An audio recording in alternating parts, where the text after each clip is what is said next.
Pwede mo akong tiisin. Pwede mo akong i-block sa lahat ng social media mo. Pwede mo akong baliwalain na parang hindi ako nag-e-exist. Pwede mo ako itanggi sa lahat ng magtatanong sa'yo. Pwede mo din sa akin isisi lahat ng nangyari kung bakit nagkaganito at bakit nagkaganyan.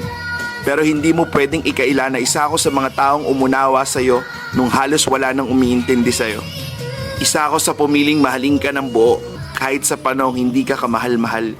Isa ako sa mga taong paulit-ulit na piniling magstay sa tabi mo. Nung oras na pakiramdam mo, iniwan ka na ng lahat. Isa din ako sa mga taong piniling unahin ka kesa ang sarili. At hindi mo kasalanan yun kasi choice ko yun. Isa din ako sa mga taong minahal ka ng sobra-sobra. To the point na wala na akong inisip kundi ang mapasaya ka. Lubos ako nagpapasalamat dahil sa mga oras na pinili kita, kapalit ay kasiyahan ng aking puso. At gusto kong malaman mo na lahat ng ginawa ko sa iyo ay wala akong hinihinging kapalit. Dahil hangad ko yung mga bagay na magpapasaya sa iyo. Dalangin ko ang lahat ng ikabubuti mo. Sa ngayon, kailangan kong maging matibay.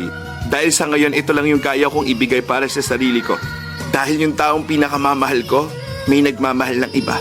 Masakit man para sa akin na sabihin to, pero sana maging masaya kayo sa relasyon nyo. Dahil hangad ko lang ay ang kaligayahan mo. Mag-iingat ka palagi. Alagaan mo yung sarili mo. At sana wag mong biglang iwanan yung mga taong hindi ka iniwanan sa panahong walang-wala ka.